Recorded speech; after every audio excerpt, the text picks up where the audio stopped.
Hi there.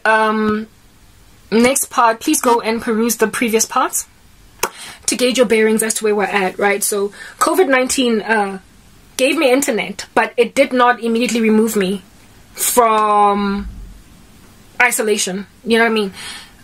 Okay, fine, cool. So in terms of my exercise, the sensuality, it had been so ingrained in my body because I was doing it. I had been doing it for so many years, and it also yielded such good fruit in terms of just my physical shape. Like, I got fit.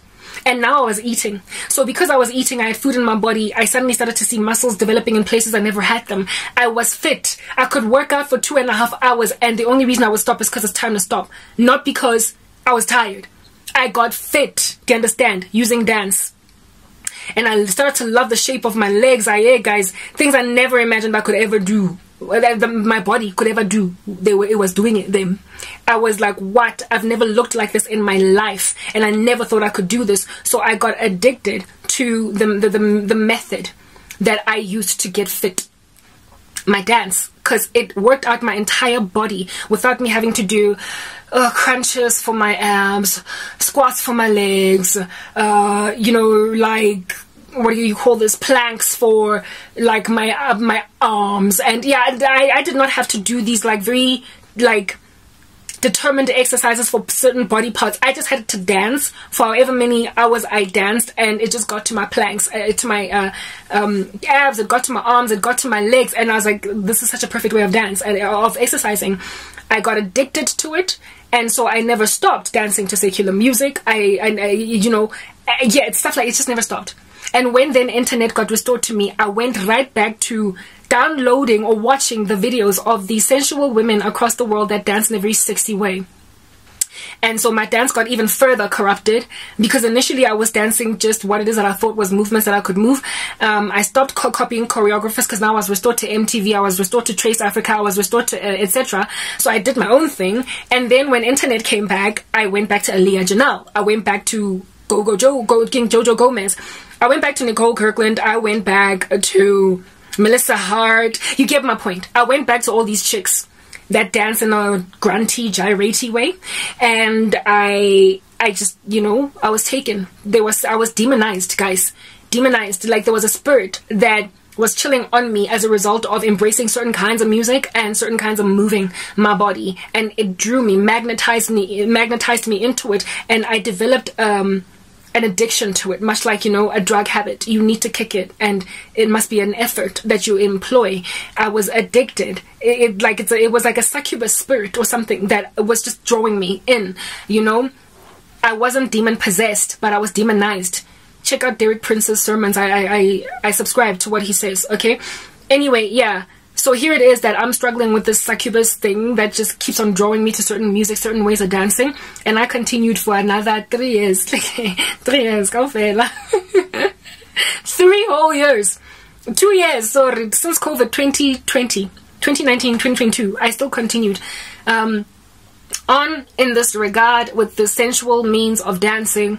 And I also did not dump now that I had YouTube. So in the house, I used to watch what they were watching, DSTV, watch whatever South Africans are watching, like, right, largely whatever is on TV, I was watching it, type establishment thing, because I had gotten myself accustomed to watching some silly shows on DSTV back at Naturina. I never stopped. Like, certain sins that I now could stop, I just never stopped them. And remember, there was no Wi-Fi in the house. We just had DSTV. That was the only means of entertainment and only music that I had access to. It was on this DSTV platform. I could not go and like taper down a niche, you know, of specific music, of specific viewing that was pleasing in the sight of God, or at least not grieving to the Holy Spirit, because this is what I had.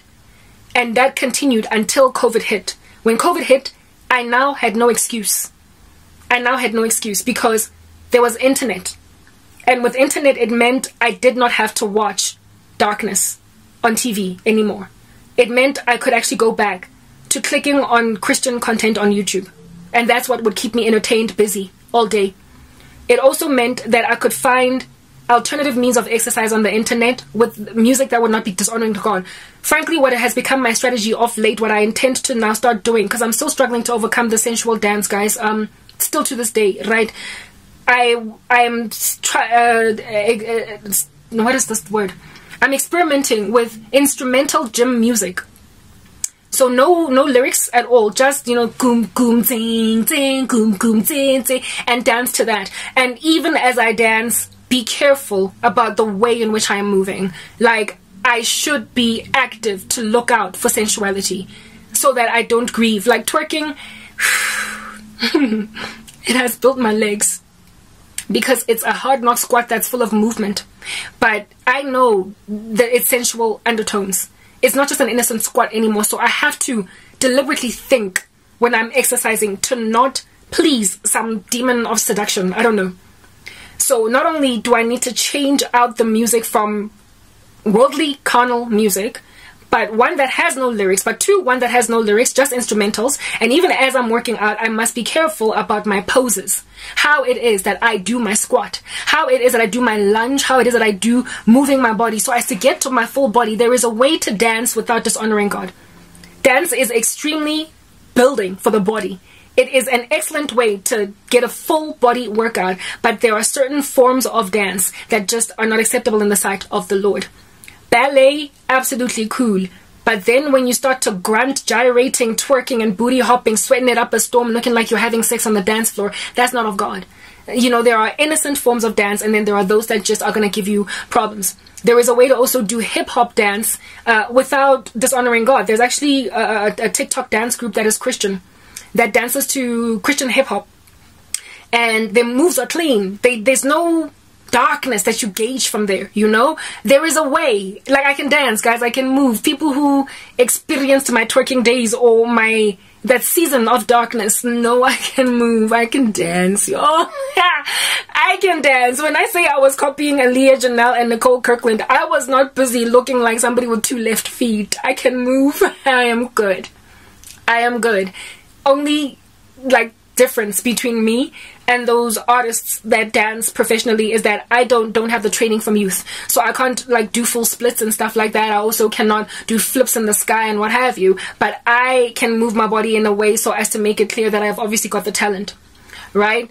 Now I wanted to start a fitness ministry, and I believe the Lord is content, not ministry but a fitness channel, and I believe the Lord is content with me doing that, but I first have to clean it up. You know, it's about what you wear, first of all, how much skin you reveal. It's very difficult to exercise wearing gabaro, like covering your stomach and whatnot. It's so hard, but again, you cannot lead men into stumbling. If you're gonna have a channel, like do a YouTube short where you're doing you gotta cover your body. We don't get to show our abs as Christian women. We don't get to show our thighs, you know what I mean? Yes, fine, when your abs are all like chiseled because you worked out, it's great, but we don't get to show them. Like, we don't have that luxury as godly women. So I was like, how can I start a fitness channel without stumbling people by showing off my body? There are exercise outfits that I have seen multiple women at the gymnasium of a secular nature, right, that cover their bodies. Like these flowy shirts that are like, you know, a stringy, like wearing a, what do you call this, a sports bra underneath with this like stringy little top on top. That's flowy. And like some leggings or whatnot. That and the flowy little top perhaps covers your all the way up until like your buttocks have been fully covered.